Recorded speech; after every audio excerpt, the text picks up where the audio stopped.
en train de vous citer ce qui fait que l'Esprit de Dieu ne peut pas demeurer et agir avec nous. Nous avons des comportements, ce n'est pas que nous n'avons pas l'Esprit.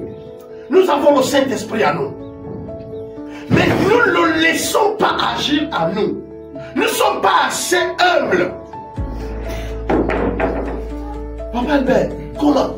Mais l'Esprit de Dieu, c'est Dieu. C'est Jésus. Les versets que vous lisez tous les jours, on va essayer de l'examiner. Allons-y à Jean. Jean chapitre 1. Je vais lire toujours le verset que nous avons l'habitude de lire. C'est le 12 et le 13. Et on va aller doucement. Le 12. Mais à tous ceux qui l'ont reçu, à ceux qui croient à son nom, elle a donné le pouvoir de devenir enfants de Dieu, lesquels sont nés non du sang, ni de la volonté de la chair, ni de la volonté de l'homme, mais de Dieu. Amen, amen. Alors, quand on regarde bien le passage, il faut aller comprendre les mystères qui sont dans le passage. Et de ceux qui l'ont reçu, c'est-à-dire ceux qui l'ont accepté, il donne le pouvoir de devenir enfant de Dieu. Donc, qui décide que tu deviens? Dieu lui-même. On est d'accord? Dieu te donne le pouvoir de devenir son enfant. Et il dit, ça ne se fait pas par la chair. Selon la chair, vous êtes toujours l'enfant de votre père et votre mère. C'est pas par le sang. Non, il ne partage pas le même sang que toi. Tu gardes ton sang en tant qu'être humain. Ce n'est pas parce qu'un homme le veut, un pasteur t'aime bien, il veut, ou un parent qui veut que... Non, c'est pas par ça. Mais il dit, par Dieu. Pour ne pas vous saturer avec des versets, on répondra à la question simplement que nous tous on connaît, qui est Dieu? Qui est Dieu? Dieu est un esprit. On est d'accord? Donc la naissance que nous avons eue ici est laquelle? Il a dit pas de la chair, pas de la volonté d'un homme, pas du sang. Bon. Quand on parle du sang, on parle de l'âme. Vous avez donc la chair, qui est cette partie qui est là. Et quand on vient parler du sang, on parle de votre âme. C'est pourquoi dans l'Ancien Testament, quand Dieu avait prescrit les lois, il dit, vous n'allez jamais manger le sang. Pourquoi? Parce qu'il disait, la vie est dans le sang. Il fait allusion ici à l'âme. Donc il dit, votre naissance là, ce n'est pas la naissance de votre âme. Ce n'est pas la naissance de votre chair. Mais c'est la naissance de l'esprit. Parce que Dieu est quoi? Esprit. Là aussi, nous allons tous nous poser la question, qu'est-ce qui se passe? Notre esprit a d'abord, nous sommes nés sans esprit. Ou nous sommes nés avec esprit. Pour que Dieu vienne faire naître notre esprit. Non, rassurez-vous, vous êtes nés avec un esprit. Mais un esprit qui était mort par rapport au péché. Et il va venir nous l'éclaircir plus loin. Il dit, l'esprit du Seigneur témoigne à qui? À mon esprit. Que je suis quoi? Que je suis devenu enfant de... Il y a la communication de deux esprits. Il y a Dieu qui est un esprit, qui vient rassurer ton esprit, qui vient de donner la vie, que tu es son enfant. Donc on est de l'esprit. On n'est pas de la chair ou du sang. La difficulté pour nous de vivre la vie chrétienne, c'est parce que quand l'esprit ne vivait pas, quand l'esprit avait connu ce qu'on appelle la mort spirituelle, quand notre esprit était dominé par notre âme, là, je vais encore revenir. Il y a l'esprit, l'âme et le corps. Quand on ne connaît pas Dieu, l'esprit ne prend pas les décisions. C'est l'âme qui prend les décisions. Et quand l'âme prend les décisions, le corps va agir. Donc le corps a un patron, c'est l'âme. L'âme siège dans notre esprit, si vous voulez qu'on parle comme ça. Dans l'âme, dans notre esprit se trouve la conscience. Et quand on appelle Dieu, on a quand même un arbitre qu'on appelle la conscience, qui nous dit ce qui est bon et ce qui est mauvais. Seulement la conscience, on peut l'habituer à ce qui est mauvais, elle va accepter. On peut éduquer la conscience à ce qui est mauvais ou bon, on peut l'éduquer. Et ça, c'est le travail que l'âme va faire.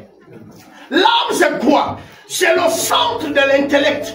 Ce qu'il faut à l'école. Qu'il faut de 1. Vous voyez faire des grandes écoles, non? On vous a enseigné que 1 plus 1 égale 2. Dans votre âme, c'est la vérité absolue, hein, non?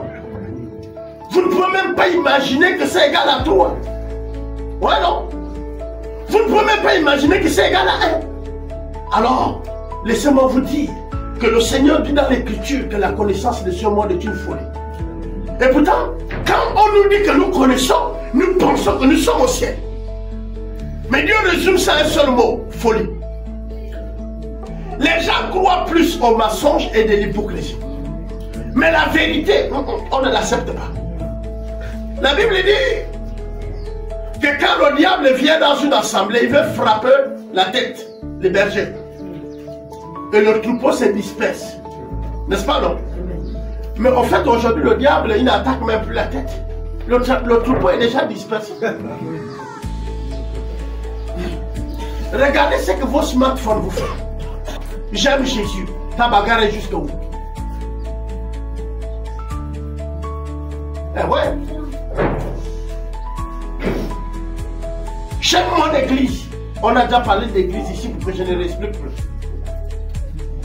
Donc, quand on a reçu Jésus, il nous fait naître un esprit. Le Saint-Esprit, qui est l'Esprit de Dieu, vient se connecter à ton esprit. Redonne la vie à ton esprit.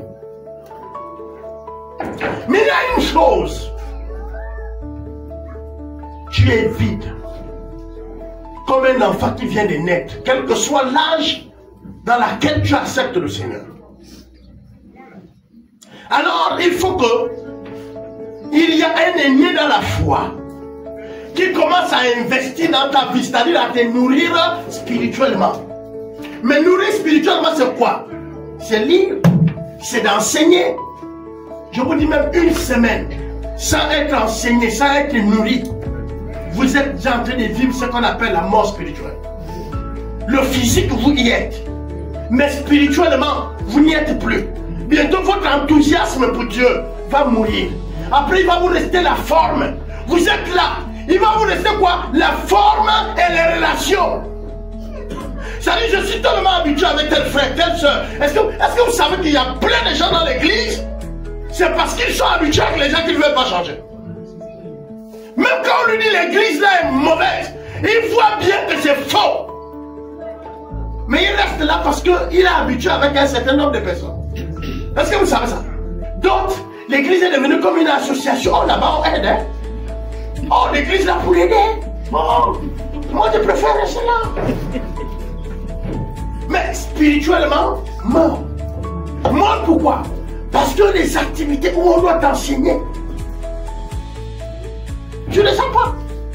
Comment reconnaître? Est-ce que tu appelles les leaders pour poser des questions sur ta vie? On a créé des plateformes. Si tu n'as pas le temps, est-ce que tu vas même sur la plateforme demander une situation pour être enseigné? Oh. Dans les plateformes, on voit les gens qui nous envoient les photos à les papillons qui passent. Bon lundi.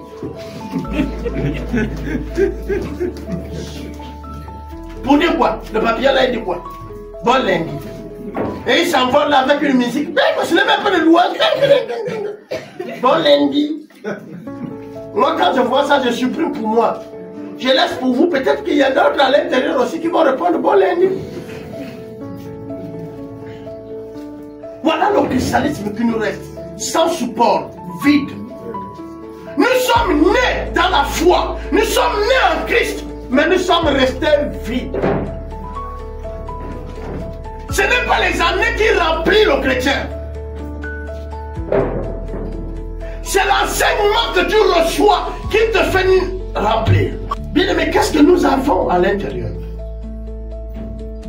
Dans le livre de Matthieu, on peut aller au 28. Matthieu 28, vous avez dit, mais papa, ouais. Pardonnez. Je crois que tout ça, c'est des attaques des derniers temps.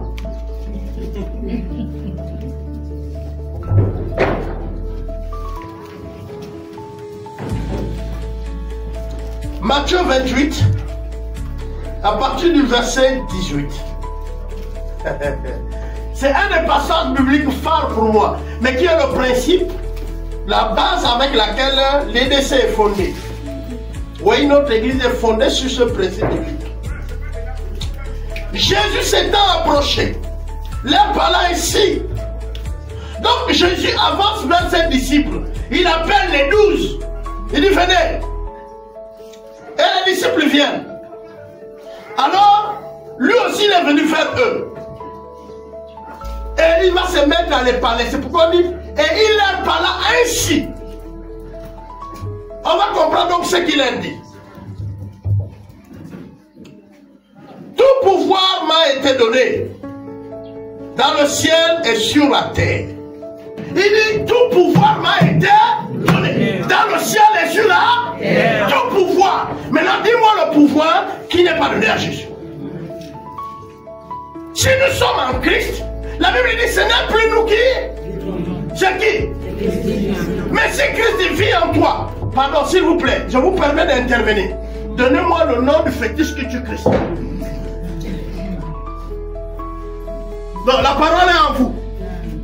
Donnez le nom. Oh non, je ne prends pas l'argent là parce que c'est. Mais amenez-moi ça. Je ne comprends pas. Tu passes le temps à prier, Seigneur, agis, aide-moi dans mon commerce, aide-moi dans ma maison. Regarde, ça coule maintenant. Le grand sorcier de votre quartier, il va payer la tôle, il amène. Mais c'est parce qu'il reconnaît ton autorité. Utilise la tôle. Amen, amen. Amen. Si Dieu pouvait nous faire voir, dimanche, je vous ai dit ici qu'attention, même quand vous parlez de la technologie, Dieu connaît la technologie avant nous. Mais quand c'est maintenant toi, j'appelle ça les nouvelles technologies de vol à l'église. Tu serais béni si tu en donnes. Donc il n'est pas béni s'il ne donne pas. Au fait, c'est le nom dit, hein. Je viens de te dire, tu ne donnes pas, tu ne serais pas béni. Vous savez, le ciel va s'ouvrir pour vous. Parce qu'il ne faut pas donner à Dieu les choses qui n'ont pas de la valeur. Mais tout le monde connaît ça. Tout le monde connaît ça. Chacun de nous donne selon les langues qu'il connaît sa relation avec Dieu. Et le livre de Corinthiens dit, on donne selon que le cœur a résolu. On le donne avec joie. Quand on donne, n'amène pas la joie, ne donne pas. Tu vas te conformer, non mon frère, c'est une mauvaise offrande. Il faut donner quand le cœur est dégagé. Elle dit, tu as dit les 10 000 là. Je mets ça là-bas. Quand tu viens, tu les donnes, tu en laisses. Vous comprenez, non? C'est ça là qui déclenche la liberté. Pas, et on dit, c'est pas avec une oppression. Ça ne doit pas venir de l'extérieur. Le mouvement de donner, peu importe, que de bénir une soeur, que de bénir un frère, que de venir en aide à quelqu'un, il faut que ça vienne de votre intérieur. Amen, amen. Ça doit venir de votre intérieur. Je voudrais donc terminer en disant, si Dieu nous a donné tout pouvoir, il a dit donc aller de partout dans le monde entier. C'est comme dire qu'ici, Dieu brise les frontières. C'est pourquoi je vous disais, attention, l'intelligence qu'on nous a appris, pour la plupart d'entre nous en Afrique, nous ne sommes pas à l'origine du traçage de nos lignes frontalières. Ce n'est pas nous qui avons décidé des frontières. Les frontières que nous sommes en train aujourd'hui de beaucoup garder. S'il était question même de l'Afrique, il ne devait même pas avoir de frontières parce qu'on n'avait même pas une idée de vouloir barrer X et Z. Ce n'est pas encore nous qui avons inventé le passeport. Mais regardez les guerres qu'on fait aujourd'hui pour ses passeports et ses frontières. Quelque chose que nous ne sommes pas à l'origine. C'est-à-dire que quelqu'un d'autre réfléchit la loi là, il vient poser ça chez vous.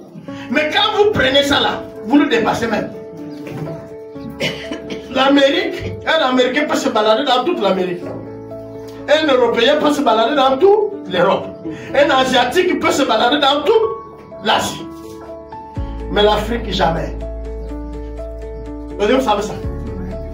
L'Afrique, jamais. Et ils sont venus tracer des lignes chez nous. Nous, on est maintenant propriétaires. Quel christianisme nous avons aujourd'hui? Nous sommes devenus enfants de Dieu, mais nous refusons d'être enseignés. Nous avons plus de préoccupations pour autre chose que d'arranger notre vie. C'est pourquoi notre vie chrétienne ne tient pas route. Nous sommes vides, une coquille vide. Alors, vous regardez le monde. Le monde est organisé de manière à ce que, quand nous sommes face à une situation, c'est ce que nous avons en nous, que nous partons fouiller pour réagir par rapport à la situation. Est-ce que nous connaissons que c'est comme ça que ça se passe? Si votre enfant voit que vous faites des bagarres à la maison, pour régler vos problèmes, monsieur et madame, vous criez sur les autres. Le jour où l'enfant là va avoir le problème avec sa femme ou son mari, ne vous étonnez pas qu'il envoie le coup de poing vers l'autre, même si c'est une femme. Pourquoi? Mais parce qu'il a été enseigné par vous.